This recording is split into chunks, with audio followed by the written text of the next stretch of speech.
नमस्कार दोस्तों, welcome to regional IAS. देखिए, आज से हम एमसीक्यू प्रैक्टिस की सीरीज स्टार्ट कर रहे हैं, पॉलिटिकल साइंस की, राजनीतिक विज्ञान।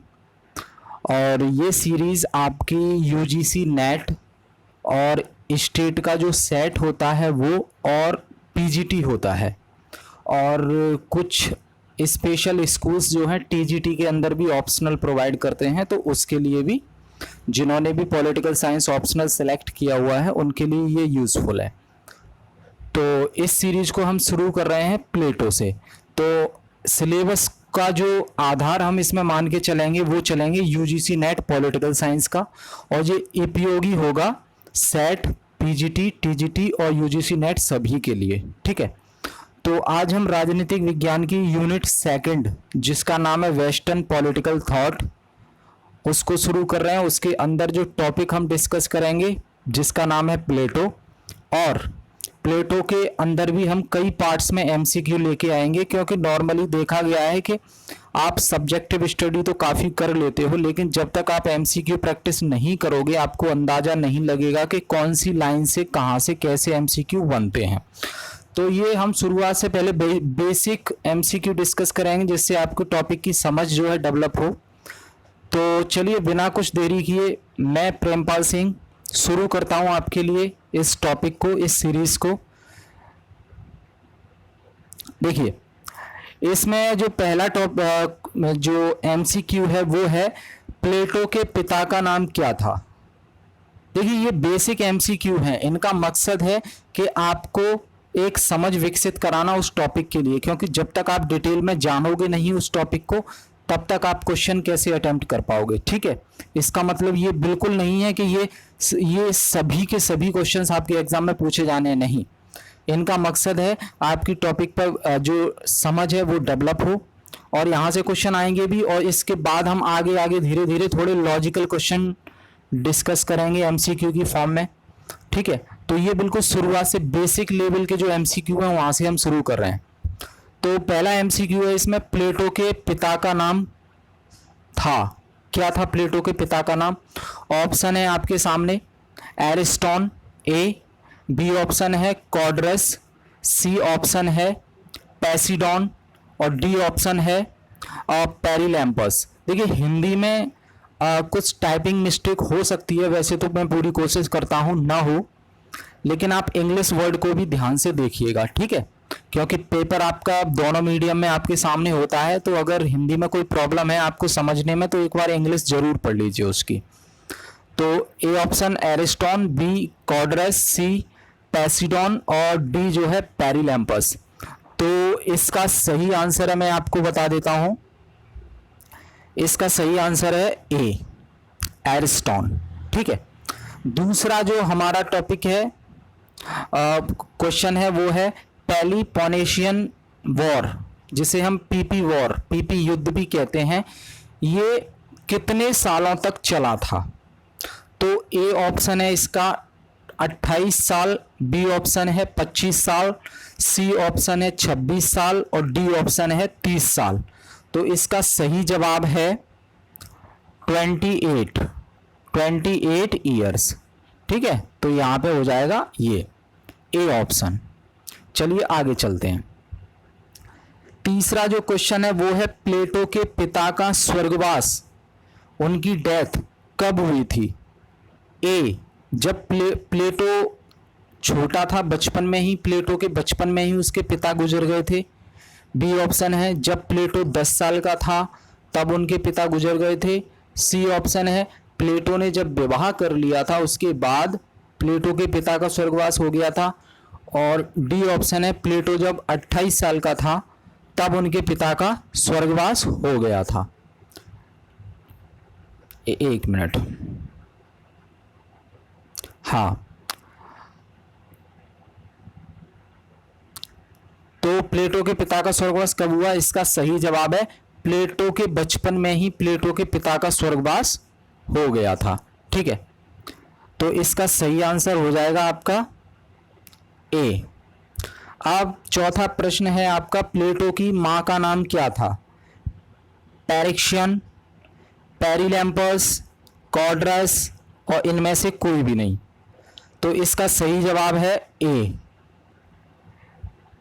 पैरिक्सियन। ठीक है, तो ये आप याद रखिएगा।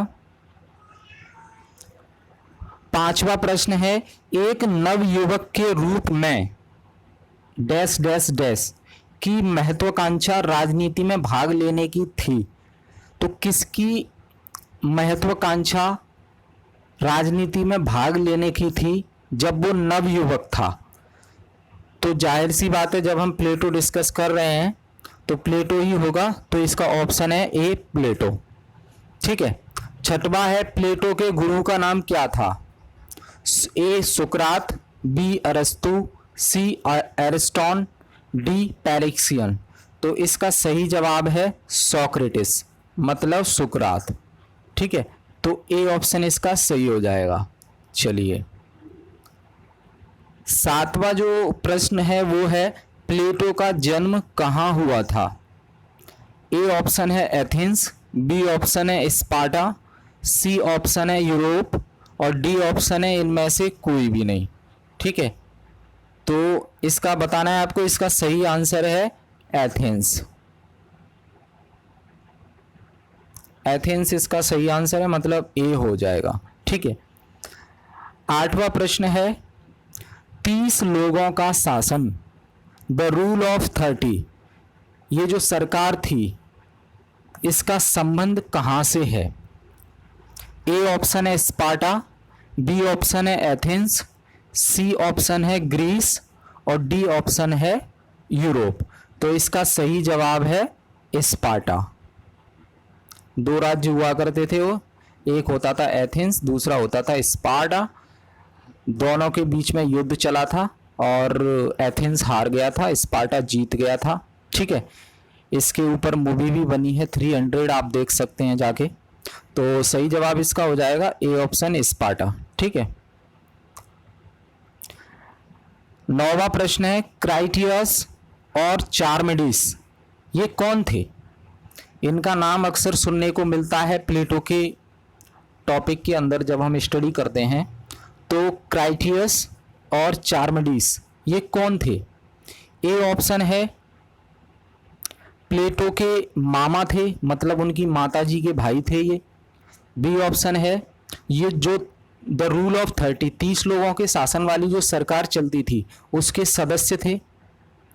सी ऑप्शन है दोनों ही सही हैं, ए और बी, मतलब प्लेटो के वो मामा भी थे और 30 लोगों का शासन जो सरकार चलती थी उसके सदस्य भी थे। तो ये क्या दोनों सही हैं? तो सी, ये डी ऑप्शन है इनमें से कोई नहीं। तो इसका सही जवाब हो जाएगा सी, दोनों सही हैं। क्राइटियस और चार्मिडीस प्लेटो के मामा थे और जो 30 लोगों के शासन की जो सरकार बनी थी स्पार्टा में उसके सदस्य भी ये थे। ठीक है, इन्होंने प्लेटो को भी आमंत्रित किया था, वो भी इसे ज्वाइन कर सकते हैं द रूल ऑफ 30, लेकिन प्लेटो ने नहीं की। 10वां है प्रश्न आपका, प्लेटो के समय एथेंस में किस प्रकार की सरकार थी? ए ऑप्शन है लोकतांत्रिक दल था, डेमोक्रेसी थी। बी ऑप्शन है द रूल ऑफ 30 गवर्नमेंट, 30 लोगों का शासन वाली सरकार थी। सी ऑप्शन तानाशाही वाली सरकार थी। डी प्रजातंत्र वाली सरकार थी। तो इसका सही जवाब है लोकतांत्रिक दल, डेमोक्रेसी थी। ठीक है, तो ये आपका 10 प्रश्न हो गए। आगे चलते हैं। 11वां प्रश्न है आपका, सुकरात जो कि प्लेटो के गुरु थे, सुकरात को युवाओं को भ्रष्ट करने के आरोप में किस सरकार ने फंसाया था? ए ऑप्शन है लोकतांत्रिक दल, बी ऑप्शन है 30 लोगों का शासन, सी ऑप्शन है तानाशाही और डी ऑप्शन है प्रजातंत्र। तो इसका सही जवाब है बी, इसका सही जवाब है बी, 30 लोगों का शासन। 12वां प्रश्न है, सुकरात को अपवित्रता के आरोप में प्राणदंड किस सरकार ने दिया था? आपने टॉपिक स्टडी किया है, हमारे लेक्चर भी जो है डले हुए हैं ये हमारे रीजनल आईएएस यूट्यूब चैनल पर, आप जाके डिटेल में वो लेक्चर देख सकते हैं। उसके बाद ये एमसीक्यू प्रैक्टिस करेंगे तो आपको बहुत आसानी होगी। तो आपने चैप्टर अगर स्टडी किया है तो आपने एक बड़ी अच्छी स्टोरी देखी होगी, पढ़ी होगी कि जो सुकरात हैं उनको जहर का प्याला दे दिया गया था जिससे उनकी डेथ हो गई थी। और जहर का प्याला देने से पहले वहाँ के जो रूलर थे उन्होंने सुकरात को दो ऑप्शन दिए थे। या तो आप एक ऑप्शन आपके पास ये है कि आप रातों रात जो है एथेंस को छोड़कर कहीं चले जाओ, दोबारा वापस मत आना। दूसरा ऑप्शन है आप ये जहर का प्याला पी लो। तो सुकरात ने जहर का प्याला पीना ज़्यादा प्रेफर किया। स्टोरी आप पढ़ेंगे तो आपको और अच्छे से समझ में आएगी। हमारे लेक्चर आप देखिए, वहाँ पे हमने जिक्र किया है डिटेल में। तो प्रश्न है हमारा, सुकरात को अपवित्रता के आरोप में प्राणदंड किस सरकार ने दिया था? ए ऑप्शन है लोकतांत्रिक दल, बी ऑप्शन है 30 लोगों का शासन, सी ऑप्शन है तानाशाही और डी ऑप्शन है प्रजातंत्र। तो इसका सही जवाब है लोकतांत्रिक दल। ठीक है, 12 प्रश्न हो गए हैं हमारे। 13वां प्रश्न है, ये एक स्टेटमेंट है जिसे हमें बताना है कि ये स्टेटमेंट किसका है। ठीक है, स्टेटमेंट क्या है? यदि राजनीति को ठीक प्रकार से व्यवस्थित न किया जाए, अगर राजनीति को ठीक प्रकार से व्यवस्थित न किया जाए और सही दिशा न दी जाए तो सभी राजनीति अनिष्टकर हैं, मतलब व्यर्थ हैं। यह कथन किसका है? यह किसने कहा है? तो ए ऑप्शन है प्लेटो, बी ऑप्शन है सुकरात, सी ऑप्शन है अरस्तु, डी ऑप्शन है नन ऑफ दी, जिनमें से कोई नहीं। तो आंसर हो जाएगा इसका ए, प्लेटो। 14वां प्रश्न है, सुकरात की मृत्यु के बाद प्लेटो एथेंस छोड़कर पहली बार कब गया? सुकरात की जब मृत्यु हो गई थी उसके बाद प्लेटो ने एथेंस छोड़ दिया था कुछ सालों के लिए और भ्रमण पर निकल गया था, इटली वगैरह घूमा था, देखा था सब कुछ। तो प्रश्न यही है कि सुकरात की मृत्यु के बाद प्लेटो एथेंस छोड़कर पहली बार कब गया? ए ऑप्शन है 399 ईसा, बी ऑप्शन है 387 ईस्वी, डी ऑप्शन है सी ऑप्शन है 384 ईसी और डी ऑप्शन है 388 ईसा।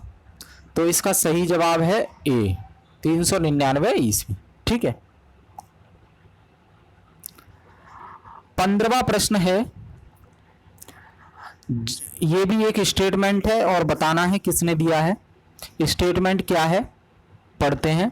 जब तक कि या तो सच्चे या वास्तविक दार्शनिक राजनीतिक, मतलब फिलोसोफर, जब तक कि या तो सच्चे और वास्तविक दार्शनिक राजनीतिक सत्ता में नहीं आएंगे, मतलब फिलोसोफर जब तक सत्ता में नहीं आएंगे, जिन्हें फिलोसफी का ज्ञान है वो सत्ता में नहीं आएंगे, या जब तक राज्यों में शासक किसी देवी आज्ञा से दर्शन के सच्चे सिद्धांतों का अनुसरण नहीं करेंगे, तब तक मनुष्यों के सभी राष्ट्र, मतलब मनुष्य जिस जिस राष्ट्र में रहते हैं वो सभी राष्ट्र कभी भी अपनी समस्याओं को समाप्त नहीं कर पाएंगे।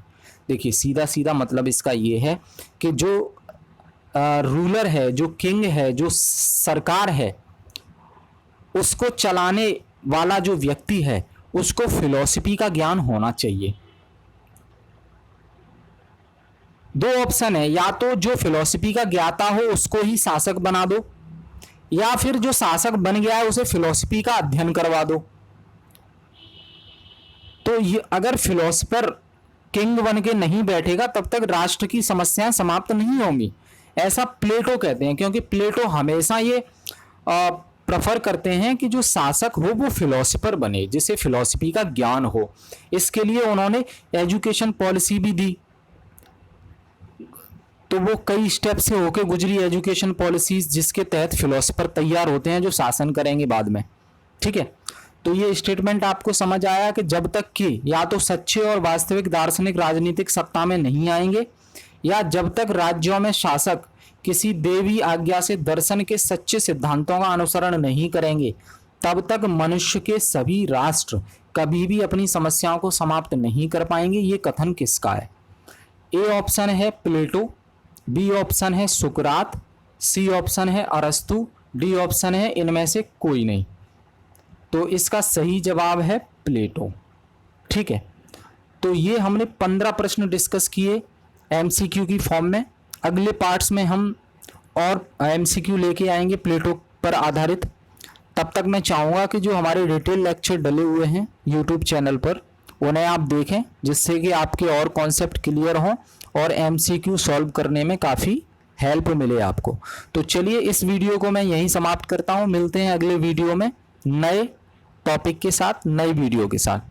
Thank you very much.